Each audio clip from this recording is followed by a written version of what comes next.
Hi, I'm Terry Butchie from Ohio State University Math Literacy Initiative, and we're going to talk today about elapsed time. Spend a few minutes talking about elapsed time. So the first thing is to just think about what that means. So elapsed as it goes by. So we want to figure out this aspect of measurement for your student is incredibly important, and it's also a little bit difficult. And part of the problem is that our time is based on units of 60, and all the other, well, not all, but the majority of everything else is based on groups of 10. So if you're curious about why students have trouble with time, that's part of the reason. They're basically changing the foundational understanding of chunks of numbers, because chunks of numbers in time are 60s. There are 60 seconds in a minute, there are 60 minutes in an hour. And then, just to have us have a lot of fun, they switch it over to 24 hours in a day. So, but all of those things, that's what we want our students to understand, that time has different units of measure, and those different units of measure work the same as it when we're adding and subtracting within our base 10 work, but it looks a little bit different. So we want to try to, whenever we start with new content or content that oftentimes is difficult with students, we want to try to connect it to something they already know. What I suggest for you, I mean, all of us are at home now. Well, at this time in our country right now, we're at home. So there are all kinds of things that you can do at home. One of the other things that's super important is to have your students do work that is meaningful for them. So you're all at home at the same time now. Well, not everybody. I apologize for making those kind of declarations that everybody's the same. They're not. But when the students are more at home, you can make these elapsed time questions be a lot more connected to their world. So let's talk just a little bit about materials that you can use. And remember, our goal is to not have to use any specialized material. Just really we're working with what we have around the house. So I just pulled out a few things from around my house that I could use to figure out elapsed time. We really just need a small and a short and a long of something. So I have some pipe cleaners. I have this cardstock that I just cut some chunks out of, and one of my favorite mathematical learning tools, spaghetti. So if we use spaghetti, it's fairly easy to have a long hand and a short hand. So these are some tools that you can use. I know when your students are in school, a lot of classroom teachers have the clocks, the analog and the digital clocks that students can use, but you might not have those at home, and that's okay. So let's talk first about the initial piece that your student has to understand about time, and we talked about this a little bit in one of our other sessions. But basically, an analog clock, understanding the function of an analog clock is a little difficult for students. One, because we don't use them as much anymore, so they don't see them around. Same goes for money. We don't use a lot of cash money. A lot of our money now is on cards. So we have to think differently about how we work with students on these issues, because their world experiences are different than ours. So I have this circle again. I'm gonna put in my 90 degree. I'm calling these the 90 degree numbers here. It just makes it easier for me to draw a clock. So then I can distribute the other numbers in between here, and here we go. So we have our clock. And now we want to make sure that your students understand the components of a clock.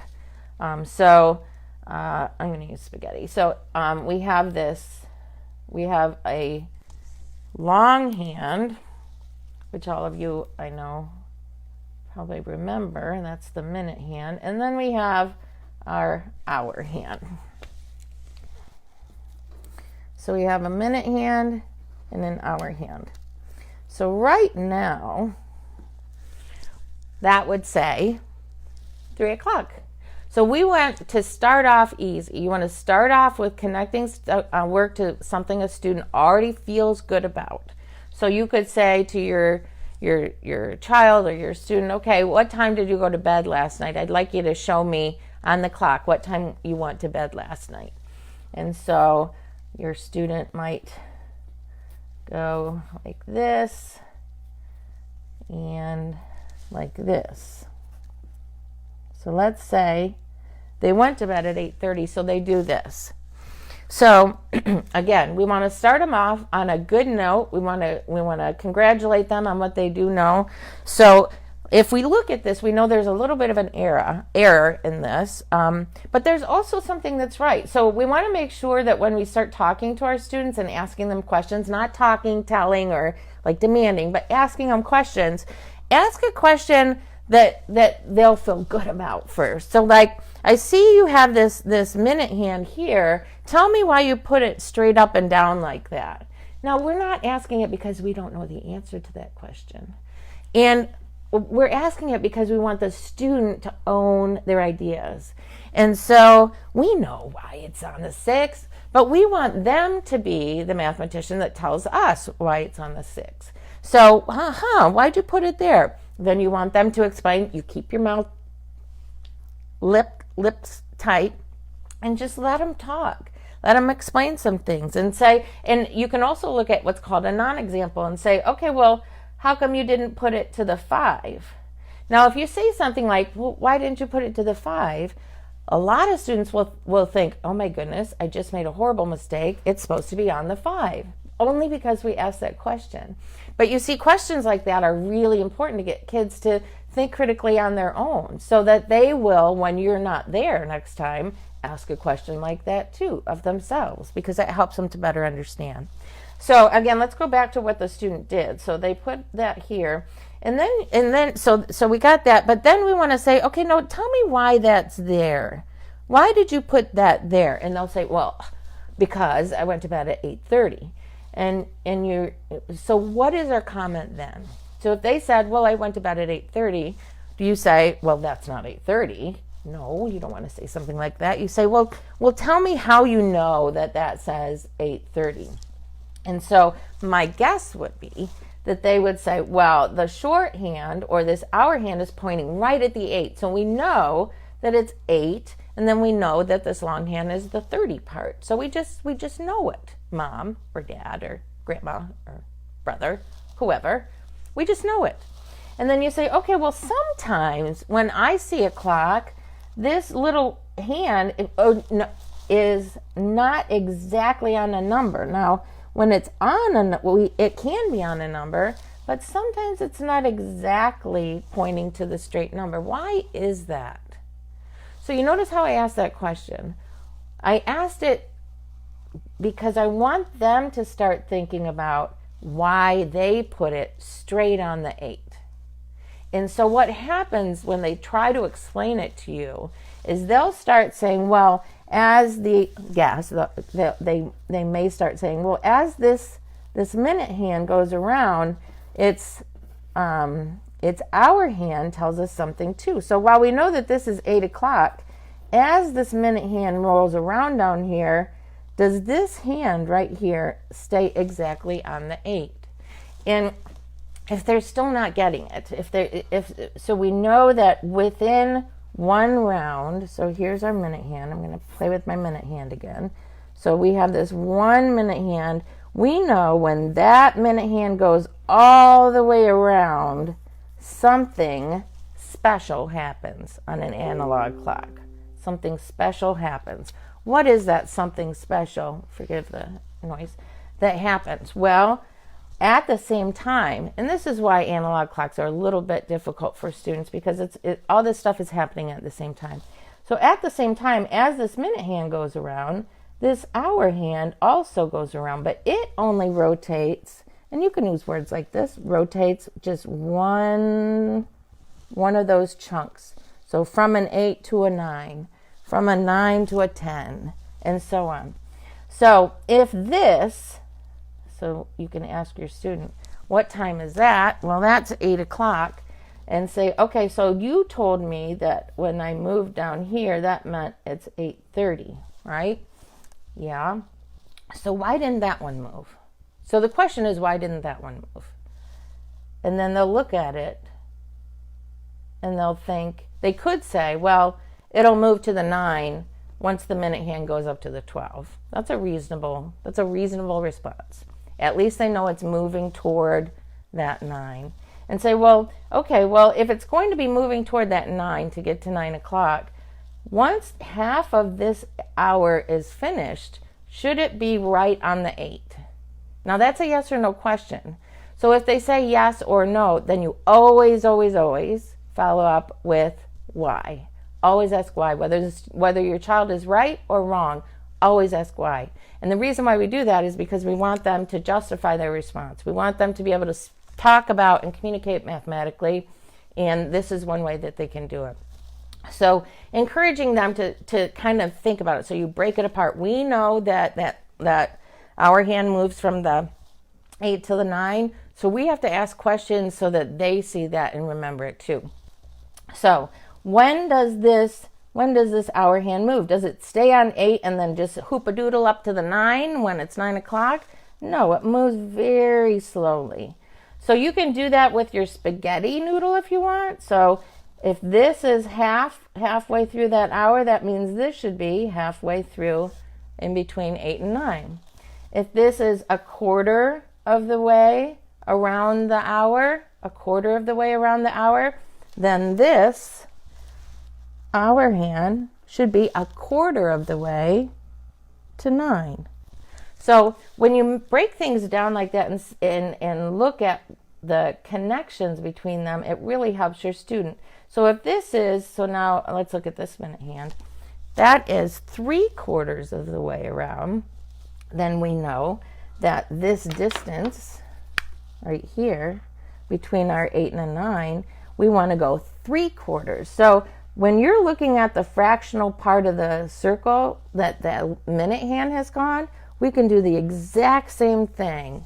It's the exact same fractional part of this curve from the 8 to 9. So if we're on the 3/4,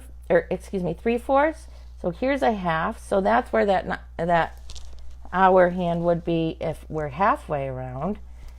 Here's a quarter and here's a quarter. So look at here. This is like a number line right here, a little curved number line. We have a half, a quarter, and a quarter. And that's about as specific as you want to get when your students are actually showing you the time on a clock that they built. So let's just look at these differences between the hours as break them out into halves and quarters. Okay, so we just know that wherever that minute hand is with respect to the fractional part of the clock, that hour hand has to be in the same fractional part between the two numbers. So we just play with this. This is a play tax activity. You can say, okay, you give me something. So ask your child to say, okay, what time did you wake up this morning? And then you put the time on and let them figure out what time you woke up this morning. So this is just understanding analog clocks. So now we're going to talk a little bit about what's called elapsed time. And elapsed time is using our understanding of clocks and time, measurement of time, and finding out how much time has gone by. So let's look at a question that asks for elapsed time. So if we have this, we started our school. So I just made this up for some of your students that are at home. So we started our schoolwork at 8:30 a.m. This is at your house or home or condo apartment. We ended at 11:15. We took a 15-minute break at 10. Now, a couple weeks ago when we did a video on problem solving, we talked about the fact that we want students to really understand the problem. And part of the way that we can help students to really understand the problem and to focus on the comprehension of the problem is to not even have a question at the end at first. Remember, we talked about this. It says the 3 reads.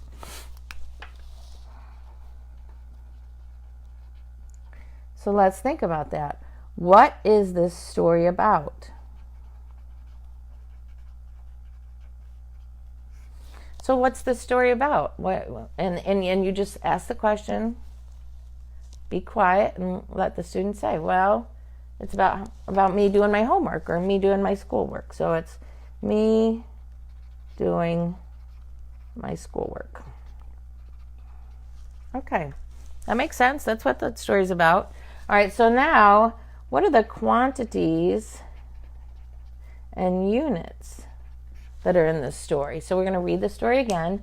We started our schoolwork at 8:30 a.m. We ended at 11:15. We took a 15-minute break at 10 o'clock. All right, so we know, so quantities and units. So we know something special happened at 8 a.m. So we woke up. And then we also know that something special happened at 11:15. Well, what happened? We ended at 11:15. And then we also know that we have a 15-minute break. So at 10 o'clock, we had a 15-minute break. All right, so that's what we know, right? We can pull that out of there. If the student understands the question, they should be able to answer the three reads prompts. And then what question do you want to ask?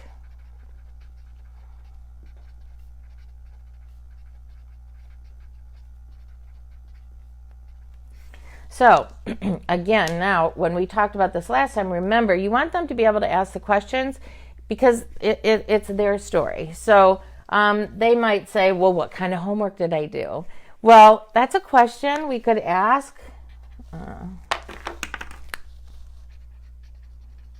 What kind of homework did we do? Write it down. It was important for them to say, so making sure it's important enough to write down. So that's a question. We could also find out how much time did we do our work. Now, again, these aren't your questions. You ask your child to think of the questions. And the reason why we want to ask our child for the questions is we want them to be thinking about this as a real situation. I mean, it is a real situation, and they've actually lived it. It would be awesome if you could actually take the times that they did the day before and put them into this problem-solving situation. So now I'm going to add that question here. How much time did we work? Excuse me.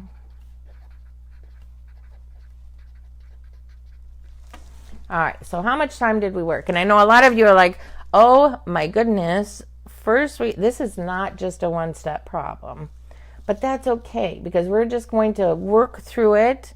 We already know that these are important ideas, and we want to find out how much time we did our work for that day. So I'm going to show you how to do this on a number line. Now I know a lot of people don't like number lines, but number lines are probably the most valuable tool that we have, especially in K-8 education, but not just there. So let's see. I'm going to put a new paper here. Let me have my question here. Make sure you can all see it. All right. So we started our schoolwork at 8:30. So now we have to go back down and remember our quantities and units. So I'm going to, so we have our quantities and units here. How long did it last? So let's think. What is the beginning part of this task? So we woke up, and what time was it when we woke up? We woke up at 8:30 a.m. So I'm going to put that down there because it's something important happened at that time. So I'm going to put it down. So now let's look at our other quantities and units that we think are important. So we have 11:15 we ended. We ended at 11:15. So I'm going to put down 11:15. I'm going to put it down here because I know that's when we ended. And so I know something's going to be going on in the middle here. So I'll put my 11:15 a.m. So now we have another quantity that's important, 10 o'clock. At 10 o'clock, we had a 15-minute break. So that means something important happened at 10 o'clock. So I'm going to put my 10 o'clock here. So now these are our important ideas. I'm going to fill in the rest of our number line. So we know we have 8:30, like this could be 9:30. Notice I'm drawing that in a different color. This could be 10:30, and this could be 11:30. Now you don't have to write that 11:30 down in there. I just did because consistency. So then we also have in between here a 9 o'clock, a 10 o'clock, and an 11 o'clock. Now, all of this work, what the students have done, they've shown us what they already know about time. So in order to be able to make this number line, they have to know first that 9 comes after 8:30, that 9 goes to 9:30, then to 10, 10:30, and so on. So we've already learned then, if you and your student have done this work, that they understand how the clock progresses through the day. So now I'm going to put my 10 o'clock here because we know something special happened here. I'm going to put break of 15 minutes because according to our 3 reads, something happened. There was an important quantity right there that happened. Okay, so we have our break of 15 minutes. So basically and again, we ask our students this question, what is it we're trying to figure out? Well, let's go back to what the story is about. Me doing my schoolwork, and we want to know how much time we spent on our schoolwork. So just keep going back to the story. Keep going back, even reading the story over and over and over again, just to keep this flow. All right, so here's what we know. So, and this is why number lines are a good way to solve elapsed time. So we know that from here to here, if you go from 8:30 to 9:30, that's 1 hour, right? And then we know something funky happens at 10 o'clock. So I'm gonna skip over that 10 o'clock right now, just because I don't want to mess with it right at this second. But I know that from 11 to 10:30, that's 30 minutes. We could say that. We could put that 30 minutes there if we wanted to. We could put another 30 minutes here, because from 9:30 to 10. Now, I'm putting these in places that make sense to me. So for your student, you want them to say, okay, are there any chunks of time that you can show me on this number line right now? So I'm showing you the chunks of time that I see.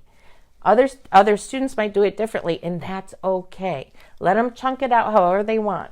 All right, so now what's happening here? So far, we have 1 hour, and we have 2 chunks of 30 minutes, which is another hour.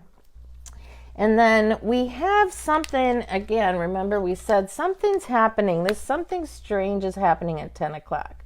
So it says we have a break of 15 minutes. Well, from 10 o'clock to 10:30, if we have a break of 15 minutes, that means this chunk of time right here is gone. That's a 15-minute chunk of time that we're not going to count. But look what happens. That means if this is 10:15, this chunk of time we do count because we started back to work at 10:15. And you can see that from the number line. So right here, we have 15 minutes. So we have 15 minutes there, 30, 30, and an hour. So now, did we cover up all of our time from 8:30 to 11:15? Not yet. We still have this chunk right here. So what is that chunk? From 11 to 11:15. How many minutes is it between there? So now we have our 15 minutes. So now what do we have all together? Let's look at our all together. And notice also, I want to tell you, that we don't have the word all together in our problem. So we don't try not to use keywords with your students when they're doing problem solving situations, because sometimes, most times, those keywords are not in there and it can mess students up.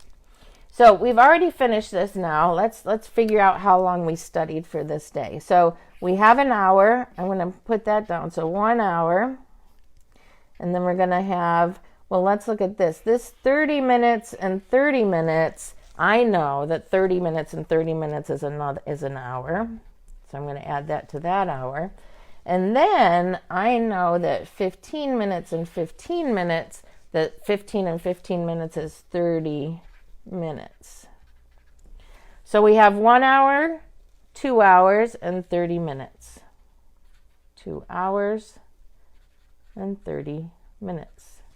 Now notice I didn't do like the traditional 8:30 and 11:30. This is typically how we'll teach something like this. We'll ask them to subtract, but then they have to know to subtract, and then they also have to know for this particular problem that there's this 15-minute chunk in here. Much more difficult to do this way than it is to do in a number line. Now, I also want to make sure that you understand that your child is not going to have to draw a number line every single time they want to do an elapsed time question, but they should know how to use a number line in this because it makes it much more concrete for them. So they're used to seeing number lines. This in a clock, you basically have a number line that's goes in a circle. So you have this number line that keeps going. But let's use number lines this way for elapsed time just to get them started. And when I say just to get them started, that means a few days or maybe a week. So just to get them started doesn't mean just one problem. It means quite a few problems where they're looking at this. I'd like to do some more work on elapsed time at another time because we need to be able to ask questions where we have, this comes from cognitively guided instruction, but we want to know how to ask elapsed time questions where we don't know the start, we don't know the change, or we don't know the result. And we're going to do some of those problems next week on Monday, and that'll help your students to be a little bit more flexible on elapsed time problems. And we'll also do some with addition and subtraction, not on a number line, but like I said, really focus on the number line first when you're looking at elapsed time questions. All right? So next week, we'll start looking at some more problem-solving situations with elapsed time. Thanks for spending time with me. I hope you have a fabulous week, and yay, Monday Math Day.